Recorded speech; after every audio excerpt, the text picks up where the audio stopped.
Meus irmãos, bom dia. Deus te abençoe, se assente. Que bom estarmos juntos em mais esta manhã, podendo servir a vocês a palavra de Deus e ter o privilégio de também desfrutar mais uma vez da companhia de vocês. Aqueles que eu tive a alegria de falar em algum momento ontem, seja pela tarde ou pela noite, que bom poder reencontrá-lo.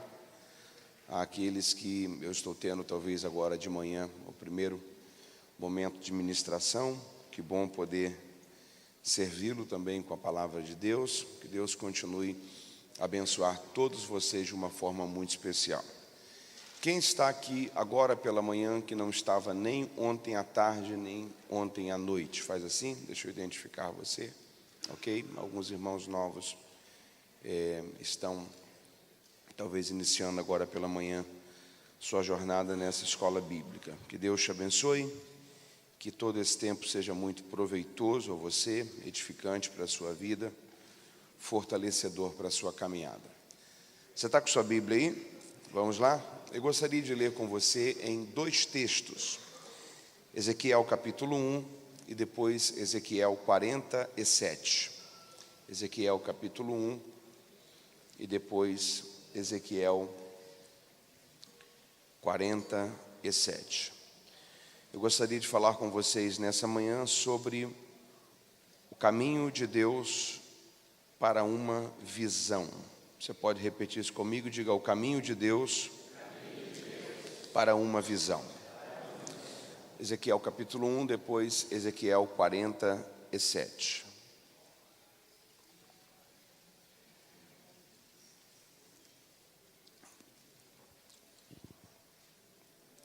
Você encontrou aí?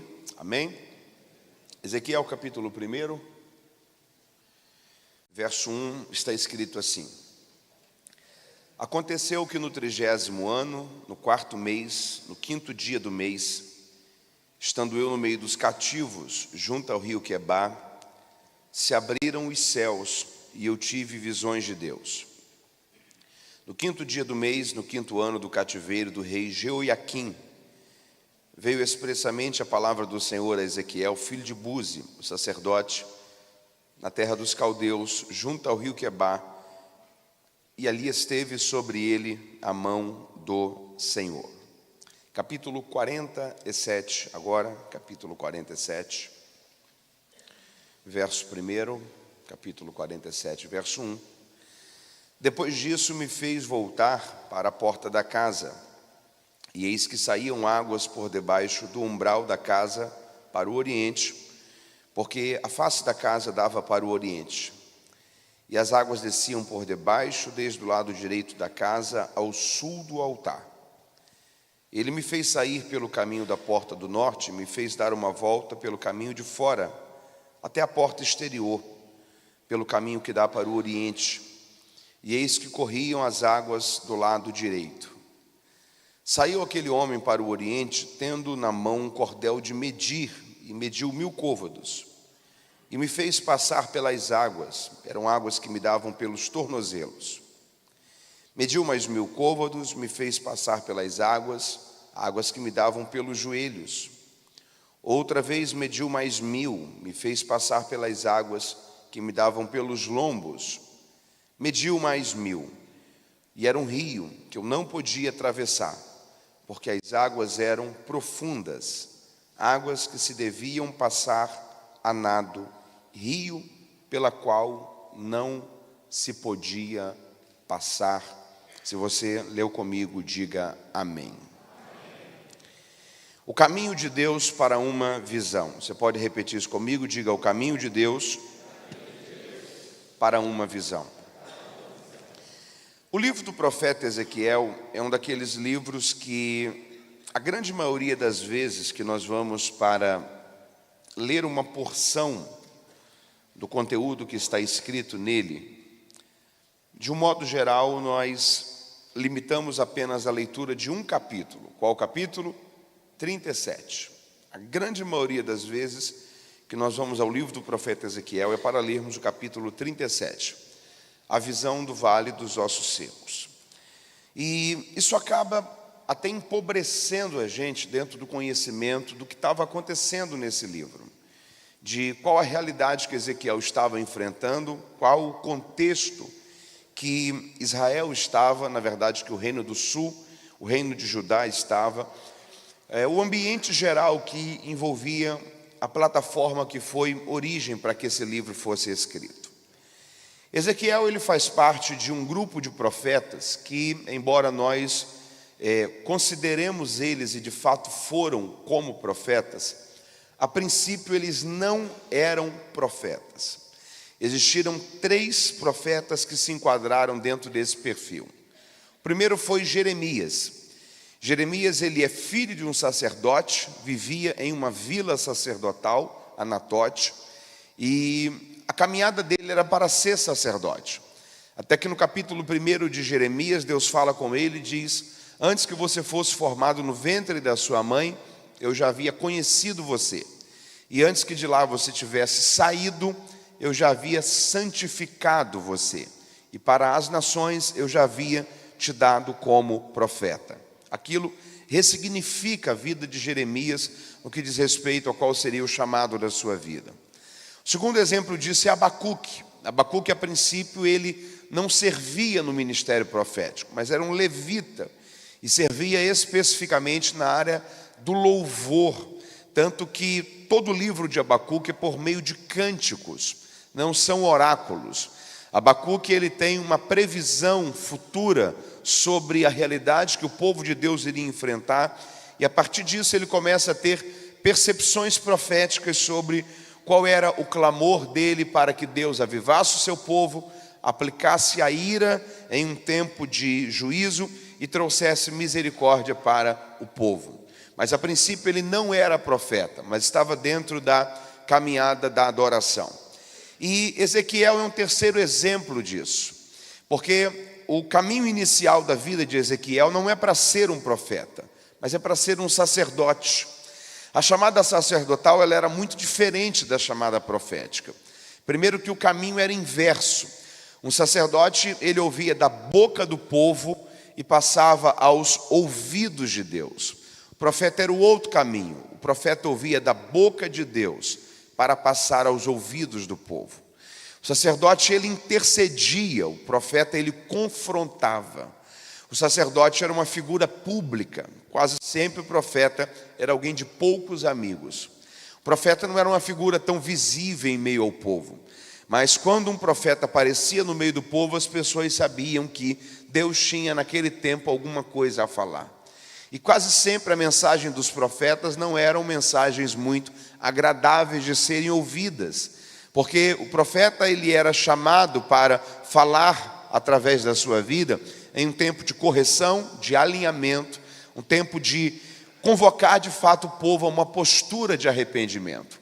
Então eram duas realidades, eram dois mundos completamente diferentes.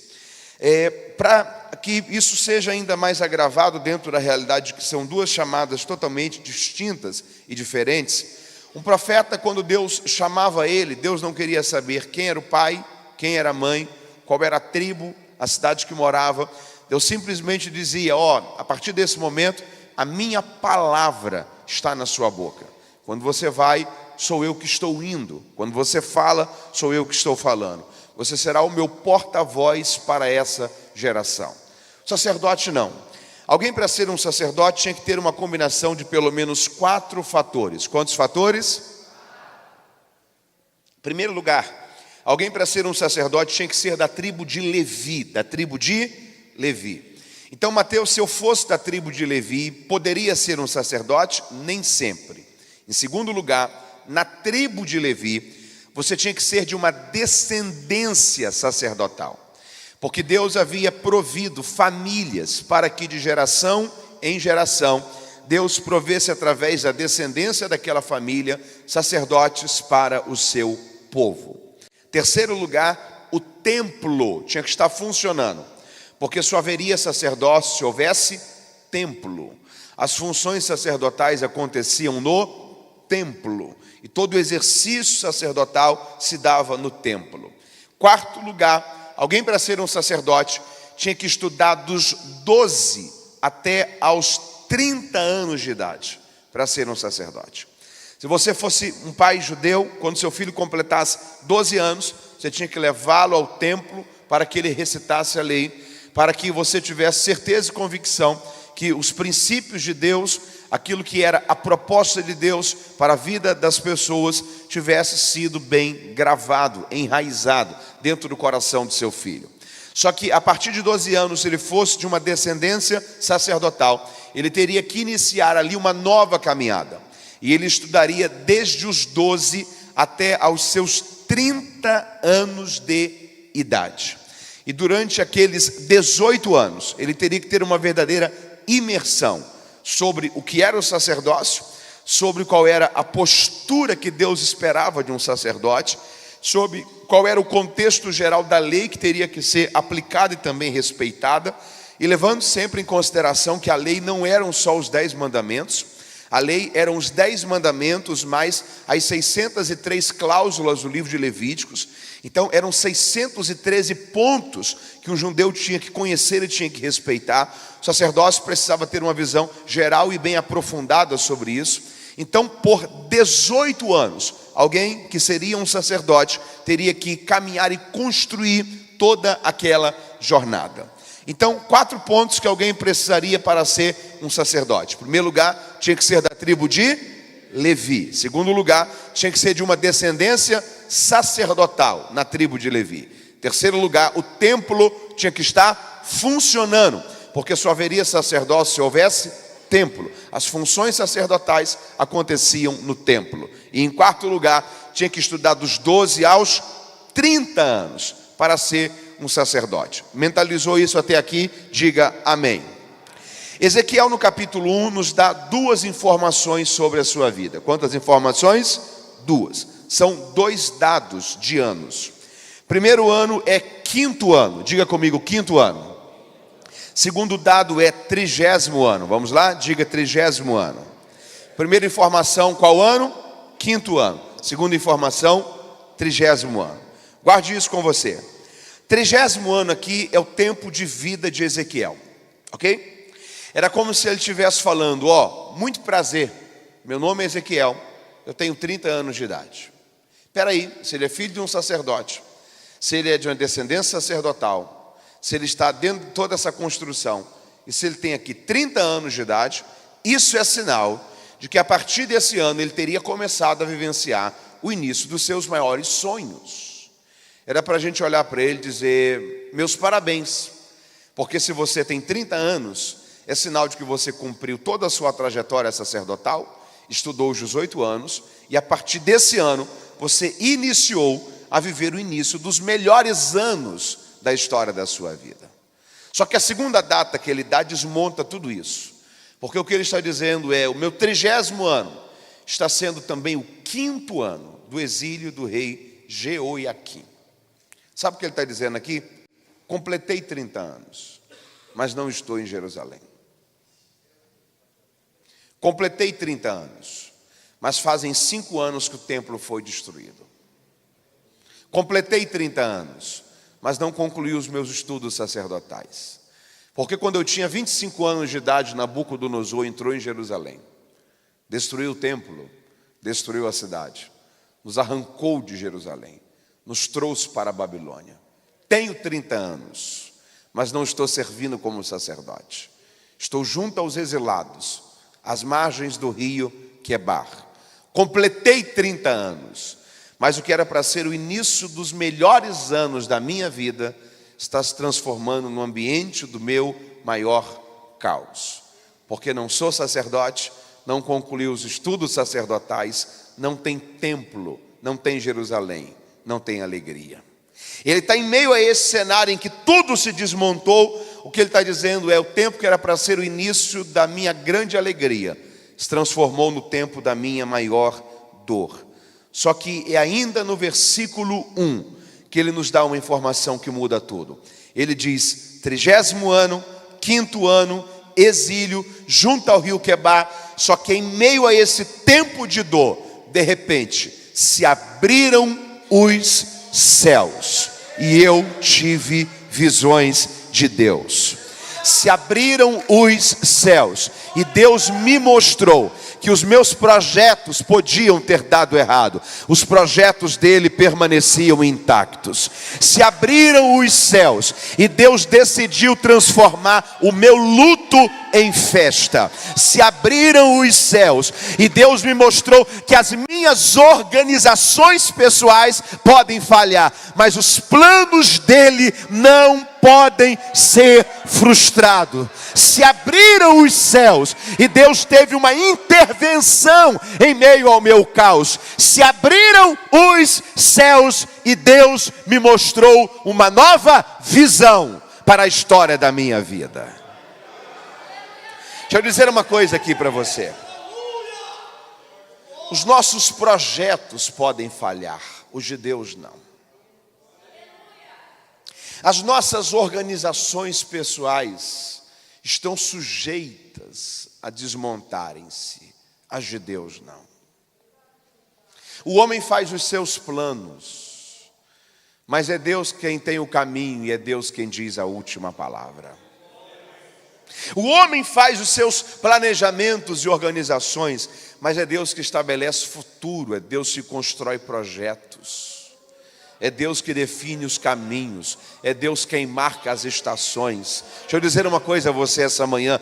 Talvez eu estou falando para alguém que quando olha para o cenário da sua vida, diz: eu planejei tanta coisa, saiu totalmente diferente. Eu esperei que tanta coisa acontecesse e tantos fatores que eu não contava com eles surgiram e desmontaram todas as minhas organizações pessoais. Deus está falando com você esta manhã. Em meio ao cenário que você pensa que deu tudo errado, eu vou abrir os céus sobre você e eu vou te mostrar uma nova visão.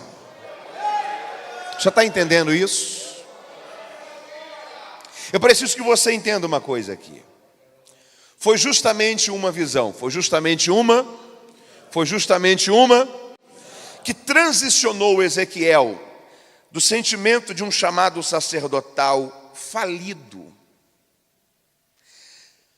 para a conscientização de que o que Deus queria que ele fosse não era um sacerdote, mas era um profeta. Foi justamente uma visão clara de Deus que fez Ezequiel ressignificar o local que ele estava. Porque fez ele parar de olhar para as margens do rio Quebar e dizer: não era para eu estar aqui, era para eu estar no templo, para entender que era eu que não estava entendendo, era sim para mim estar aqui. Porque a vocação de Deus é para que eu fosse um profeta para as pessoas que também estão aqui. Foi justamente uma visão clara na mente de Ezequiel que fez Ezequiel entender o seguinte: Deus não falhou.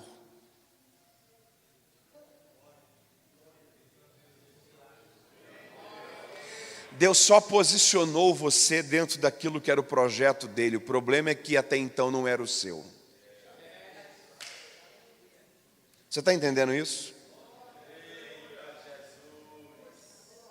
Deus chamou 3 profetas ao mesmo tempo. Quantos profetas? Diga comigo: Jeremias, Ezequiel, Daniel. Mesmo Deus, mesmo chamado profético, mesmo tempo do exílio. A diferença é que um Deus deixou em Jerusalém, na cidade destruída, para profetizar para os que ficaram, Jeremias. O outro foi para a Babilônia, Deus deixou junto ao rio Quebar, para profetizar para os que estavam exilados, Ezequiel. O outro, na Babilônia, Deus colocou na corte para profetizar para os reis, Daniel. Se você tentar trazer Daniel para Jerusalém, se você tentar colocar Jeremias entre os exilados, e se você tentar colocar Ezequiel na corte, não vai dar certo. Porque Deus configurou Daniel para a corte, Deus configurou Ezequiel por meio da dor para os exilados, Deus configurou Jeremias com compaixão, chorando, com empatia para os que ficaram. Deus configura cada pessoa para cada lugar. Deixa eu dizer uma coisa para você: aceite o lugar onde Deus plantou você. Aceite o lugar onde Deus enraizou você. Porque você só vai conseguir frutificar em um lugar onde as suas raízes estiverem fincadas. Você só vai conseguir produzir em um lugar que você entende que aquele é o local para aquele tempo, que aquele é o momento para aquela estação, para aquele é o plano de Deus, para aquela etapa da história da sua vida. Aceite o lugar onde Deus plantou você.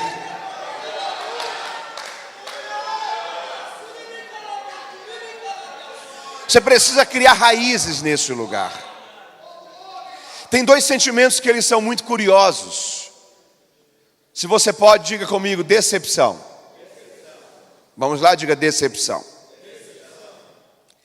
O que está acontecendo aqui, na verdade, com Ezequiel é a realidade de uma decepção. É a realidade de uma que você pode talvez até trocar o nome dela para frustração. Vamos lá, diga frustração. Diga comigo: realização e frustração. Vamos de novo, diga realização e frustração. Guarde essa definição com você. Sabe o que é frustração? Frustração é a dor da memória que você não viveu. Ok?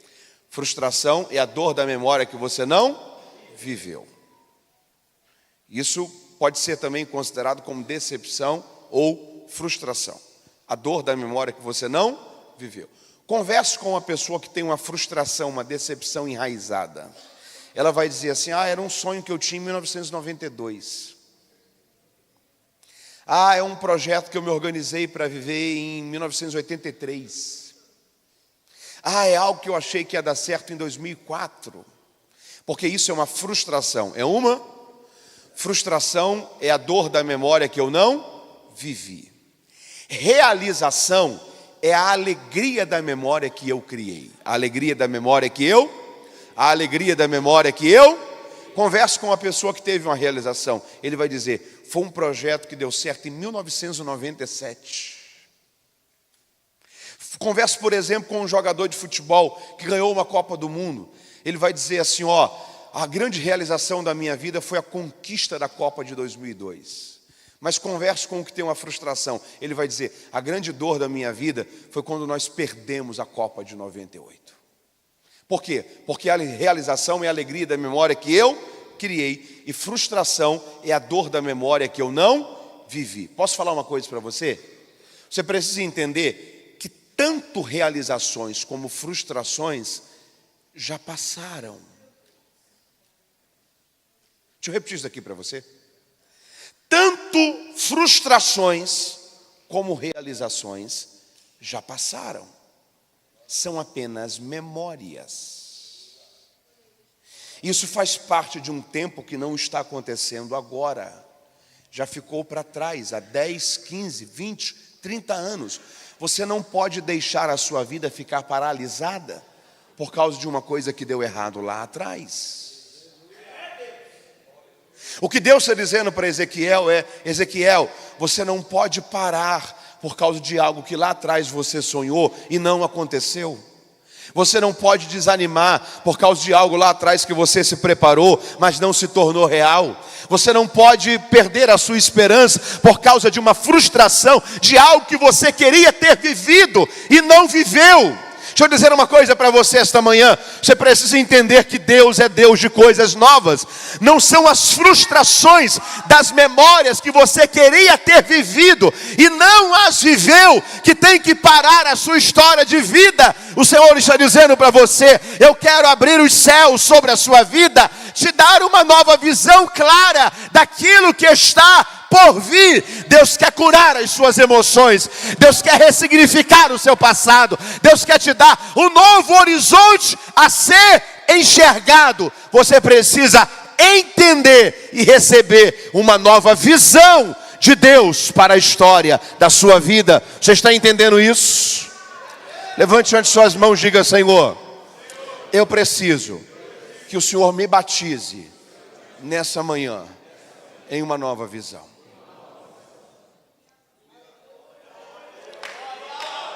Foi uma visão, foi uma que transicionou a dor. Sabe qual é uma das piores tragédias da vida de uma pessoa? Caminhar sem uma visão. Há 2 livros na Bíblia que contam a sua história. Quantos livros? Primeiro está em Salmos, o salmista diz, há um livro onde Deus prefixou todos os meus dias. Há um livro onde Deus prefixou todos os meus. É claro que é uma linguagem poética, mas o que o salmista está dizendo é o seguinte: Deus registrou em algum local da eternidade os planos dele para você. Então, imagina, por exemplo, o dia que Abraão nasceu, Deus prefixando lá, será pai de multidões. O dia que Moisés nasceu, Deus prefixando lá, será libertador do meu povo. O dia que Paulo nasceu, Deus prefixando lá, será apóstolo dos gentios. Há um livro onde Deus prefixou todos os meus dias. Esse é o primeiro livro que conta a sua história. O segundo livro é um livro que está em Apocalipse 20, que é um livro que a Bíblia chama de livro das obras. Aqui não estão os propósitos e projetos. Aqui está a biografia. Aqui está as escolhas que fizemos, os caminhos que tomamos, as prioridades que adotamos. Aqui está aquilo que ele planejou. Aqui está aquilo que de fato foi vivido. Sabe qual é a pergunta que a gente tem que fazer? O dia que Deus pegar o livro onde ele prefixou todos os meus dias, e pegar o livro das minhas obras, e bater um diante do outro, comigo e com você, será que vai bater? Ou será que Deus talvez vai olhar para a gente e vai dizer assim: que pena, viu? Que pena que eu tinha projetos para você, mas você quis viver uma outra rota. Que pena que eu tinha um caminho construído para a sua história, mas você pensou que sozinho você conseguia controlar e escolher o que era melhor para a sua vida. Quem aqui é pai ou mãe de criança pequena até 5 anos de idade? Levante sua mão aí. Já percebeu que às vezes seu filho desenvolve apreço por algumas roupas? Se é menino, às vezes a roupa do Homem-Aranha, da Patrulha Canina, do Sonic, do Hulk. Se é menina, às vezes da Peppa ou então da Minnie. E às vezes ele quer sair com aquela roupa, só que ela não está pronta para usar, ou está amarrotada, ou está suja, ou não é a roupa ideal para a ocasião que você está indo. Aí você tem que contrariá-lo e colocar uma outra roupa nele. Quando as pessoas encontram ele com você, falam: que criança linda. Sabe por que ele causou aquela impressão? Porque quem escolheu aquela roupa não foi ele, foi você. Sabe qual é o problema da gente? A gente cresce e a gente pensa que agora a gente sabe escolher as coisas para a vida da gente. A gente cresce e agora a gente pensa que a gente sabe qual é a melhor decisão, qual é a melhor escolha, qual é o melhor caminho. Deixa eu falar uma coisa para você. Essa é uma manhã para a gente baixar a guarda e dizer: Senhor, eu quero saber o que é que o Senhor escreveu naquele livro. Eu quero saber o que é que o Senhor estabeleceu como visão.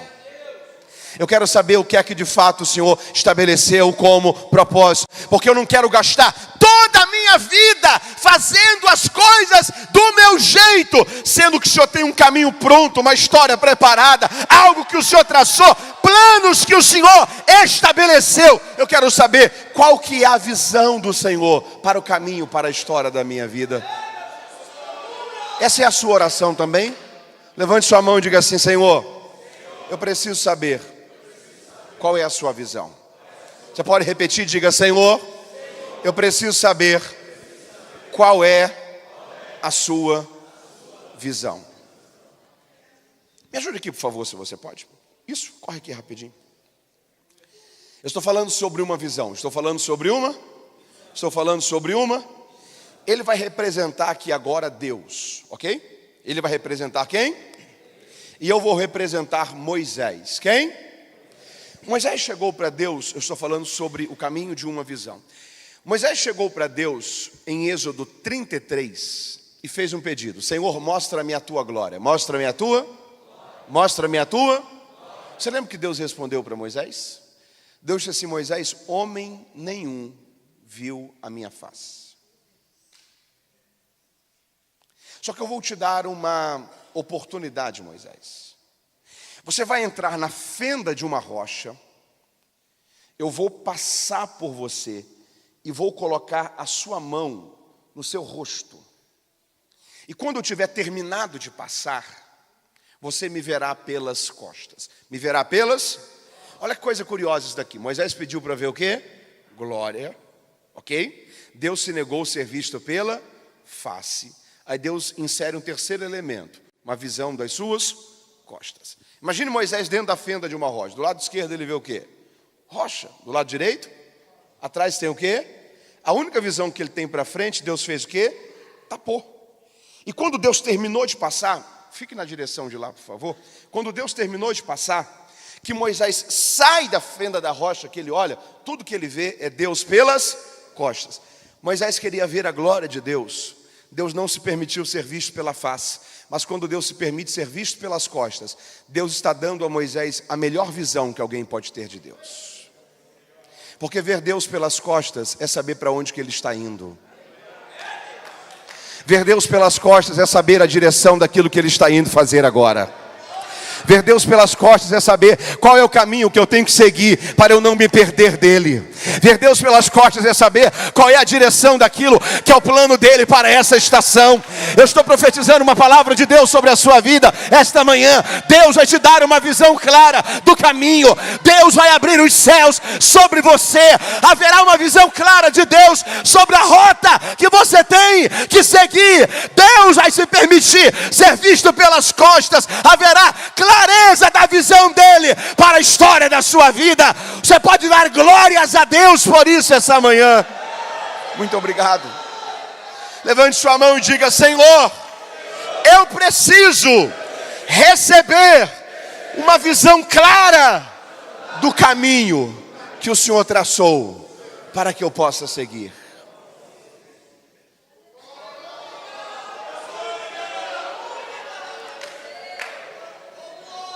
Se a gente não tiver essa visão clara, a gente fica lamentando junto ao rio Quebar.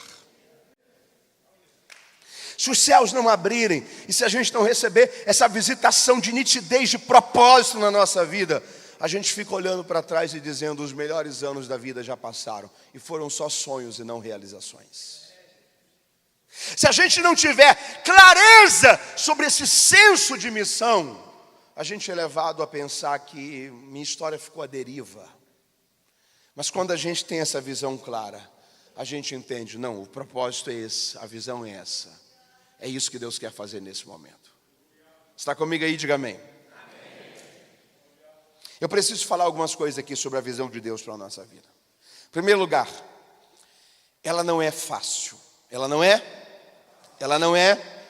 Segundo lugar, ela não é rápida. Ela não é. Terceiro lugar, ela é progressiva. Vamos lá? Diga: a visão de Deus não é fácil, não é rápida, é progressiva. Ela é progressiva porque você não vai conseguir enxergar tudo agora.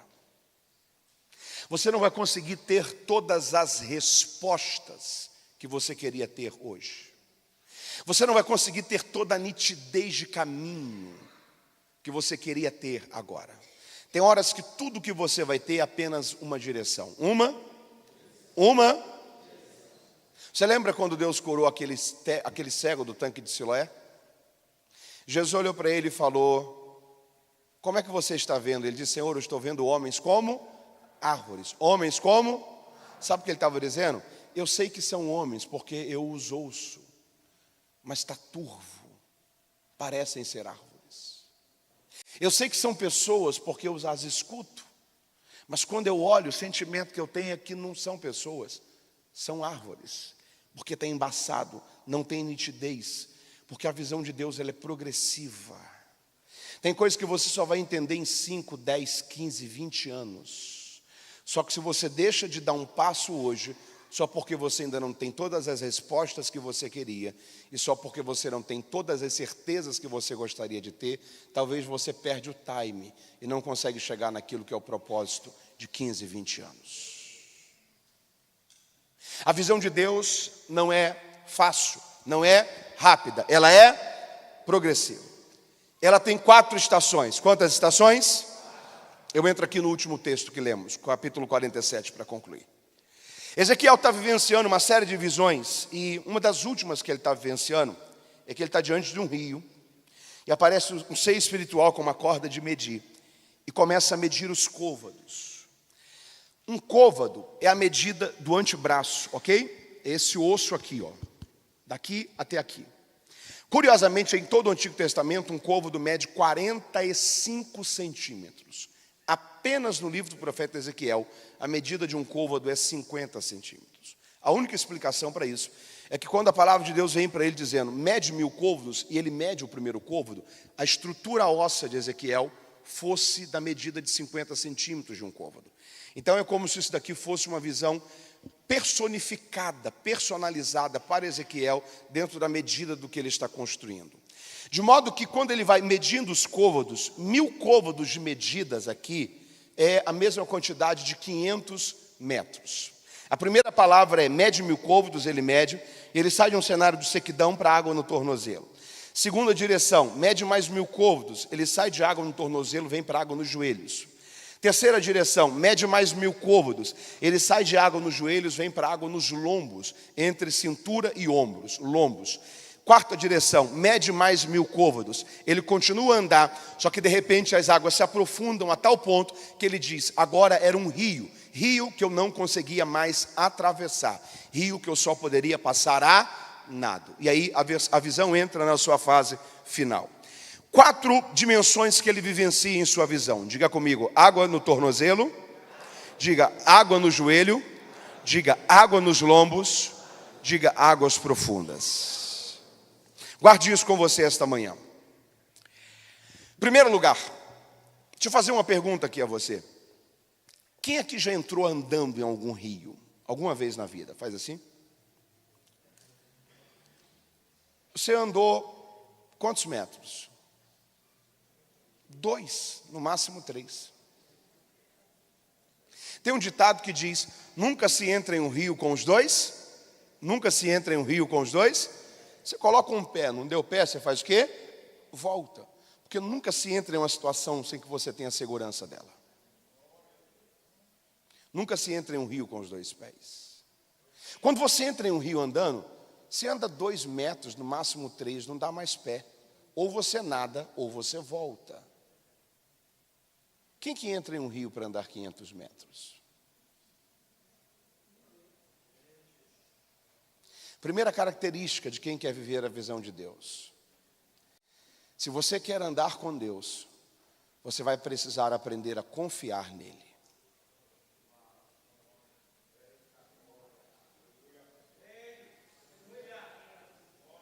Você não precisa ter todas as certezas sobre o seu futuro. Você só precisa confiar em quem está conduzindo você até lá. Você não precisa ter todas as respostas sobre o seu amanhã. Você só precisa ter a convicção de que Ele está conduzindo você. Deixa eu falar uma coisa a você essa manhã. Tem chances de você desistir, mas não tem chances de Deus falhar com você. Você lembra quando Deus chamou Elias? Deus disse, Elias, vá para o ribeiro de Querite, porque eu já ordenei aos corvos, já ordenei aos que te sustentem. Tinha chance de Elias não chegar no ribeiro, sim ou não? Sim. Tinha chance dele ir para o ribeiro, Deus não cuidar dele? Não. Algum tempo depois o ribeiro se secou. Aí Deus volta a falar com Elias e diz assim, Elias, vá agora para Serepta, porque eu já ordenei a uma viúva que te sustente. Tinha chance de Elias não ir para Serepta, sim ou não? Sim. Tinha chance dele chegar em Serepta e Deus não cuidar dele? Não. Você precisa entender uma coisa. Deus disse vá, porque eu já ordenei. Você precisa entender que com você Deus fala, com a providência Deus ordena. É uma dimensão diferente de comunicação de Deus. Porque tem chances de você desistir, mas não tem chances de Deus falhar com você. Tem chances de você não acreditar, mas não tem chances de Deus falhar com você. Tem chances de você não se lançar a viver, mas não tem chances de Deus falhar com você. Se você confiar nele, Deus vai cuidar de você. Deus vai cuidar de você. Deus vai cuidar de você. Você pode celebrar Ele por isso essa manhã? Em primeiro lugar, quem quer andar com Deus nessa visão, precisa aprender a confiar. Precisa aprender a confiar. Segundo lugar, Ezequiel andou 500 metros. Qual a distância? E as águas estavam onde? Tornozelo. Que rio é esse que você anda meio quilômetro e só cresceu 4 centímetros de água? Só que é para a gente olhar para Ezequiel e dizer assim: Ezequiel, será que a vida vai ser sempre assim? Será que você sempre vai lutar, correr, andar, caminhar, perseverar? E as realidades nunca vão mudar? Será que a vida vai ser sequidão para sempre? Será que a vida vai ser sempre você fazer a sua parte, dar o seu melhor? Servir com excelência, colocar o coração? Será que você vai viver essa realidade aqui de sequidão, de pouca água, de resultados que não mudam para sempre? Só que Ezequiel desiste só porque ele andou 500 metros e não subiu quase nada? Não. Ele faz o quê? Ele anda os segundos 500 metros. E olha que coisa interessante. Levou 500 metros para subir 4 centímetros de água. Mas porque ele não desiste, porque ele não, o mesmo tempo que levou 500 metros para subir 4 centímetros de água, é o mesmo tempo que nos próximos 500 metros cresce agora 40 centímetros de água, porque a água vem para o joelho. O esforço é o mesmo, o trabalho é o mesmo, o tempo é o mesmo. O resultado depois é diferente. Aí ele continua.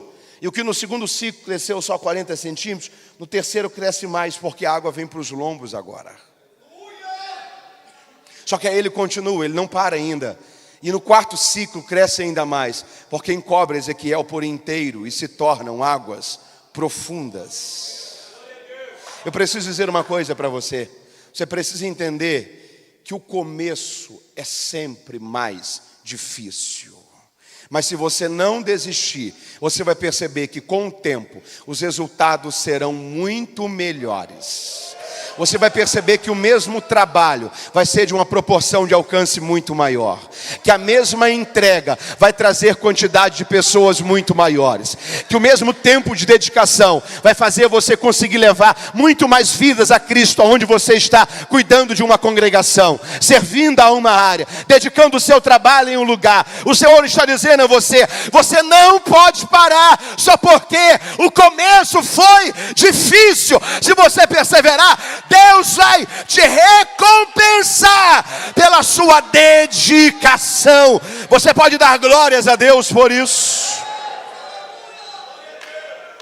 Em primeiro lugar, quem quer andar com Deus precisa confiar. Precisa.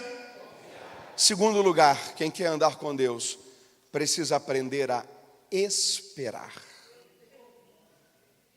Porque o começo sempre será mais difícil. O começo sempre será mais. Guarde essa frase com você. Não há arrependimento na excelência. Anote isso. Não há arrependimento na. Se você foi excelente, não há do que se arrepender. Se você deu o seu melhor, não há do que se queixar. Se você fez o que tinha que ser feito e o que dava para ser feito, não há por que lamentar. Não há arrependimento na excelência. Arrependimento não consegue brotar no ambiente onde alguém foi excelente. Se você está andando, se você está trilhando, se você está fazendo a sua parte, se você está vivenciando os ciclos corretos, não há do que se queixar. Espere e continue fazendo. Espere e continue andando. Espere e continue a fazer a sua parte. Porque aqui tem uma característica curiosa sobre Deus. Quando foi que a próxima direção veio? Quando foi que a próxima direção? Foi quando Ezequiel primeiro andou os 1000 ciclos. Quando você termina uma etapa, a direção vem para a próxima. Se você encontrasse Ezequiel quando ele estava a 450 metros do primeiro ciclo, quase chegando a 1000 côvados, e perguntasse para ele: como é que está a vida, Ezequiel? Você acha que vai virar o que isso daí? Ele ia falar assim: não tem noção. Mas qual é a convicção que você tem? Ele ia dizer, a convicção que eu tenho é que eu preciso encerrar a missão que me foi dada. Deus não fala nada antes da primeira missão ser concluída. A direção só vem depois que ele encerra 1000 côvados. Aí quando começa 1000 côvados, tem uma nova direção. Ele não fala mais nada. Ele só volta a falar depois que os segundos 1000 côvados são concluídos. Mateus, não estou entendendo. Pare de se preocupar um pouco com o amanhã.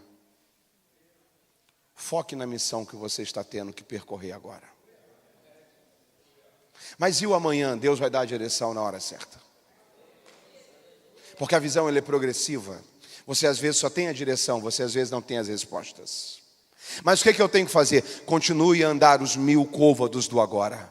A hora que você concluir os 1000 côvados do agora, Deus sempre tem uma nova palavra para você. Deus sempre tem uma nova direção para você. Deus sempre tem um novo destino para você. Deus sempre vai nortear a sua trajetória. Cumpra os 1000 côvados dessa estação. Quem quer andar com Deus precisa esperar. Precisa? Precisa? Terceiro lugar. As medidas mudaram, sim ou não? As medidas mudaram, sim ou não? Mas mudaram com Ezequiel parado? Não.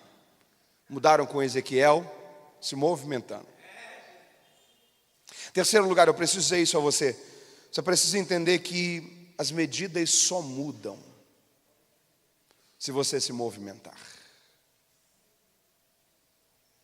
Quem entrou no rio e esperou que as coisas acontecessem sem andar, vai ter água no tornozelo para sempre. Vai viver no superficial para sempre. Vai lidar com o raso para sempre. O Senhor está dizendo a você essa manhã, você precisa entender que tem uma parte que é sua, é você que se movimenta. É você que cria situações, é você que gera oportunidades. Eu ouvi esses dias uma história que eu achei ela extraordinária. Tem um pastor em Dallas chamado Robert Madu. E ele recebeu um convite para ir pregar na Geórgia, no estado de Atlanta, na cidade de Atlanta, no estado da Geórgia. E no dia da viagem ele chega no aeroporto, com um tempo um pouco confortável para viajar, mas ele fica surpreso que quando ele chegou na porta do aeroporto, as portas do aeroporto estavam fechadas. Estavam? Passou 1 minuto, 2, 3, 4, 5, ele começou a ficar preocupado.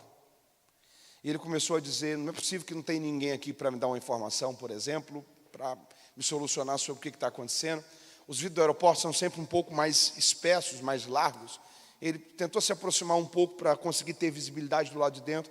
E quando ele se aproximou para ver se tinha algum funcionário da empresa do lado de dentro, de repente a porta do aeroporto se abriu. Ele ficou um pouco mais tranquilo. Ele foi ao banheiro e quando ele terminou de usar o banheiro, que se levantou, sem que ele precisasse apertar nada, a descarga foi ativada. Ele achou aquilo ali muito interessante. Aí ele foi lavar a sua mão, e quando ele foi lavar a mão, que ele aproximou-se da pia, a torneira começou a derramar água na mão dele, ele parou e ele disse, uau! Deus deve ter um plano muito incrível para essa viagem, porque as coisas começaram a acontecer de uma forma muito fácil, de 5 minutos para cá. Enquanto ele estava falando isso, eu comecei a pensar o que você também está pensando agora. Será que esse homem não havia percebido que em ambientes como aeroportos, as coisas funcionam por meio de sensores? Se você se aproxima de uma porta, ela se abre. Se você se levanta, a descarga é ativada. Se você coloca a sua mão, o sensor da torneira faz água descer na sua mão. E ele disse, sim, eu sei que em ambientes como aeroportos, as coisas funcionam por meio de sensores, mas o que eu preciso que você entenda é que embora aquilo já estivesse pronto para acontecer, se eu não me posicionasse em relação àquilo, aquilo permaneceria pronto, porém ainda sem acontecer. Deixa eu dizer uma coisa para você. Existem ciclos novos de Deus que já estão prontos para acontecer na sua vida. O Senhor está dizendo a você, você precisa se posicionar. Existem medidas novas de Deus no rio da sua trajetória, que já estão prontas para você alcançá-las. O Senhor está dizendo a você, você precisa começar a caminhar em direção a elas. A mulher do fluxo de sangue ensina isso para a gente, porque ela não era a única pessoa enferma no meio daquela multidão. E além dela, nós também não temos o relato de que outra pessoa foi curada. E se ela também não tivesse tocado nas orlas das vestes de Jesus, ela não teria sido curada. A atitude daquela mulher está ensinando uma coisa para a gente. Existem mudanças que só vão acontecer na sua vida se você provocá-las, em vez de esperar que elas aconteçam naturalmente. Eu estou dizendo uma palavra de Deus a você nesta manhã. Deus quer te levar a medidas novas, a realidades novas, a etapas novas, a ciclos novos. Comece a ir em direção a isso. Se você se movimentar, as medidas de Deus vão mudar sobre o rio da história da sua vida. Você está entendendo isso e pode dar glórias a Deus por isso. Em primeiro lugar, quem quer uma visão de Deus, quem quer viver uma visão de Deus, vai precisar confiar. Segundo lugar, quem quer viver uma visão de Deus, vai precisar ter paciência. Vai precisar ter. Terceiro lugar, quem quer viver uma visão de Deus, vai precisar ter iniciativas. Porque as medidas só mudam se você se movimentar. Isso aqui desconstrói aquela ideia de que as coisas funcionam de algum modo só porque Deus faz a parte dele e eu fico numa condição de inércia. Porque para mim viver eu tenho que confiar, eu tenho que esperar, mas essa confiança e paciência não é sinônimo de inércia. Eu tenho que fazer a minha parte de iniciativa. E eu tenho que entender que a dinâmica de Deus é esforça-te e eu te ajudarei.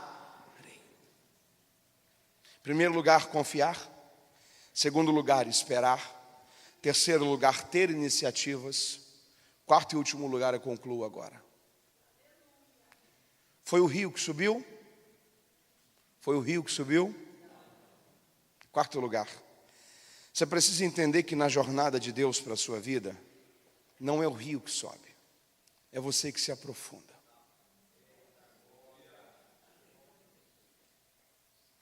Não é o rio que sobe, é você que coloca o coração e cria raízes. Há pessoas que vão viver a vida inteira às margens de viver os melhores anos da história da sua vida, mas terminará a sua trajetória sem vivê-los, porque não se aprofundam. Há pessoas que vão viver a vida inteira às margens de viver as experiências e realidades mais extraordinárias da sua trajetória, mas não irão tocá-las, porque pensam que é o rio que sobe. Deixa eu dizer uma coisa para você, o rio não sobe. Se você estivesse junto com Ezequiel no primeiro momento que ele pisou na água, o primeiro côvado, ele estava vendo o rio em linha reta, o rio em linha. Ezequiel foi andando e foi aprofundando. Se alguém estivesse na margem, embora alguém se aprofundou, continuaria no superficial. Porque você precisa entender que, na verdade, as realidades elas não vão mudar automaticamente. Ao ponto que você vai caminhando e vai construindo vínculo, relacionamento, desenvolvendo maturidade espiritual, é que as coisas vão se aprofundando. A gente tem a ilusão de pensar que, na verdade, a gente está tendo mais controle do rio, que a gente conhece mais o rio. Só que, na verdade, não tem a ver com a gente controlar o rio, tem a ver com o rio dominar a gente.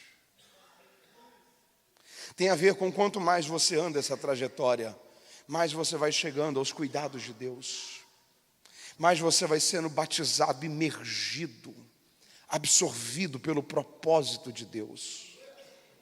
mais isso vai começando a criar identidade em você, mais o caráter de Deus vai sendo impresso na sua vida, mais a mente de Deus vai construindo uma nova mentalidade através do seu entendimento, mais os valores de Deus vão se tornando reais dentro da sua existência, ao ponto que você vai se aprofundando, você vai lidando com essa realidade de que se eu não tivesse dado o primeiro passo lá atrás, as coisas teriam continuado. Eu preciso dizer uma coisa a você, encerrando essa mensagem dessa manhã. Você precisa ser intencional. Você precisa ser? Guarde isso com você. O futuro não é acidental. O futuro é intencional. O futuro não é? O futuro é? Você precisa ser intencional em viver a trajetória do seu rio. Está comigo aí? Diga amém. Deixa eu dizer uma última coisa a você. Se você pode, repita comigo. Diga: eu nunca saberei o que eu sou capaz de fazer em Deus, até que eu me lance nisso por inteiro. Você pode repetir isso comigo? Diga: eu nunca saberei o que eu sou capaz de fazer em Deus, até que eu me lance nisso por inteiro. Deixa eu dizer uma coisa aqui a você. Há uma pessoa idosa dentro de você. Há uma pessoa. Vai chegar um dia na sua vida que você vai acordar, se ele ainda não passou a você, que quando você for ao banheiro da sua casa escovar os seus dentes, que você se olhar no espelho, naquele dia você vai estar completando 70 anos de idade. Sabe o que você verá naquele dia? Uma pessoa idosa. Uma pessoa, sabe aonde ela está hoje? Aí. Ela já está aí.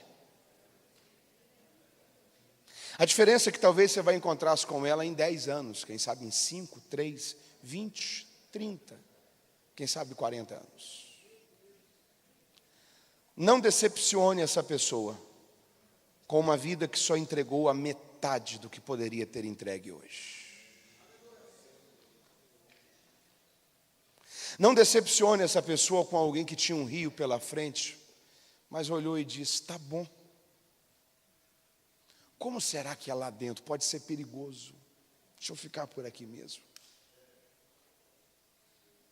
Não decepcione essa pessoa com alguém que não olhou para Deus e disse: Senhor, o que o Senhor tinha escrito no livro sobre a minha vida? Qual que era o seu projeto? Porque eu não quero terminar os meus dias sabendo que eu vivi os meus, mas com o vazio de não ter vivido os seus. Porque eu não quero terminar minha trajetória olhando para esse rio e talvez me perguntando quão longe eu poderia ter chegado se eu tivesse aprendido a confiar mais, a esperar mais, mas a ter mais iniciativa e, em quarto lugar, ter mais dedicação, por entender que o rio não iria subir, mas eu teria que me aprofundar. E se eu me aprofundasse, eu viveria aquilo que é o projeto dele. Eu quero orar com você nessa manhã. Porque nós precisamos nos render diante de Deus e dizer: Senhor, não me permita viver uma vida de céus fechados sem uma visão. Não me permita viver uma vida que eu estou gastando os meus dias e talvez fazendo o meu futuro ser apenas uma repetição do meu presente. Talvez eu estou pregando para pessoas que o seu presente está sendo só uma repetição do seu passado. Que entra ano, sai ano, as coisas não mudam. Um monte de promessas que você recebeu e você está ilusoriamente pensando que o rio vai subir naturalmente, que a qualquer hora dessa você vai acordar e vai estar tudo diferente. Deixa eu dizer uma coisa para você: o rio não sobe, você se aprofunda. Deus te dá a direção, a visão é progressiva. Você sabe para onde tem que seguir, o que tem que começar a fazer. É o que eu falei ontem. Às vezes os grandes talentos da sua vida, eles ainda não foram descobertos, mas você só consegue acessá-los se você começar a usar os que você já tem agora. Você precisa entender que o Senhor está dizendo a você: você precisa encarar o seu rio, vencer os seus medos, viver um novo ciclo de Deus para a história da sua vida. Essa é uma manhã para a gente parar e dizer: Senhor, abra os céus, me dá uma visão. Eu preciso saber o que é que o Senhor escreveu. Fica de pé comigo, se você pode, em nome de Jesus.